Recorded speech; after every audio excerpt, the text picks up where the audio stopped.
What is up, everybody? This is Chad Wick from the Michigan RC Club. This week we're going to go over a pretty cool little buggy called the Carisma GT24B. They make it in a lot of different models, like a truggy, monster truck, I think even a rally car. Don't quote me, but I think they do. Which are all basically the same center chassis, but after a closer inspection with this and the truggy is actually a little longer and a little wider. So, and then it comes with those great big tires. So, keep that in mind when you're buying them. They are not the same. We run on a new clay track. We had a couple videos out about that, which it's a pretty cool place to run these things, but it's a little slickery. In order to combat that, I ordered some of these Hot Racing aluminum oil-filled shocks for a Losi rally car, a micro something or other, I forget what it is, but it's a Losi vehicle. And they fit just fine, but the shocks just need more adjustment opportunity and a little lower. Let me put the stock shock tower over the one I printed, and you can see it's a little bit lower and a little bit wider. I wanted to get a little more travel out of the shocks because we have some pretty big jumps at our track, and this thing tends to dig. As you can see right here, she stuffs in that clay, and most of the times will make you flip over. So, pretty excited about that. These shocks are pretty awesome. I'm really surprised that they came pre-built, and I don't know if you can see, but they come with extra springs too, which is super cool. I mean, you know, different stiffnesses, and they're colored, you know, red and blue and silver, which is pretty cool. They're gonna look pretty awesome on there. So this Carisma is pretty awesome. It comes ready to run for $100 just about anywhere, and it comes with this radio, which is a full size, you know, good weight to it type good radio. I was really surprised. I mean, it's got the little dials, you can really fine tune in the steering and thing, and then it's even got travel here, which anybody that races knows that it's all about setting that steering travel right for each track that you race at. So that's real handy. So I 3D printed these shock towers. Come in many colors. Ooh, green too. Check that out. Let's rip into these shocks and put them on there and see what is up. Leave me alone. I've been getting money on the road, around the globe. I ain't even got the time for a hoe. I'm the hoe for my zone. I can't even check my phone. I just moved away from you, girl. I've been ballin' like below you. Talk about the shit that you ain't got. You ain't got a lot of Here that they do. I'm not sure if you can see that, but they fit behind that arm beautifully, and they look super cool. So I decided to go with the middle hole just to be safe. Lebanon is on another freestyle. You bitch called, never quick to hit the readout. Never hit her back, she ain't even worthy. Got my brothers in the booth and everybody been working, no lord. I'm the man from the fire. I don't even got a sound from the fire. Fly jet, land a leer in the fire. After lots of squishing, I determined that the red springs are indeed the soft ones, and I believe that the blue ones are the stiffest ones. The finished product right here.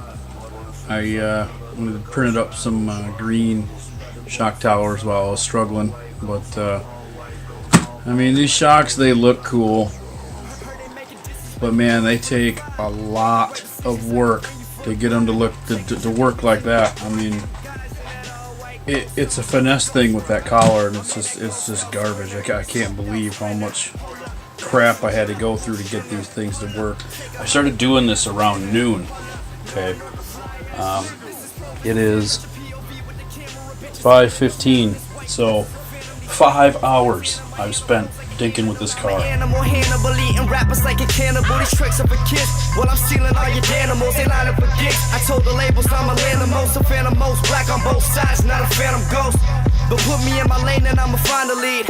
I'm divine, it's your time to see. I'm the finest like China piece. I'm a walking Okay, so I have been working on this Carisma GT24B for the last 7 hours. I basically had to rebuild every single shock. I tried this and that, and changing this and that, and doing everything I could for the last 7 hours to get them to work right. and they finally do. They finally will hold oil. Everything works right. So let me go over what I did here. Let me set this up, and hopefully we can get it to focus here. Inside of here, there's 2 O-rings and a plastic spacer. The way they have it set up when you get them from the factory is O-ring, O-ring, plastic spacer. Well, the plastic spacer is a little too thick, so what I had to do was rub it on a metal file, back and forth, back and forth. You can see the plastic remnants right here, and that made that plastic disc a little thinner, which didn't squish out the O-ring so much. And I also changed it to a O-ring plastic spacer, O-ring configuration, and that seems to hold the oil in a lot better, and it's a lot smoother. So I mean, I'm actually getting true dampening and true shock function now.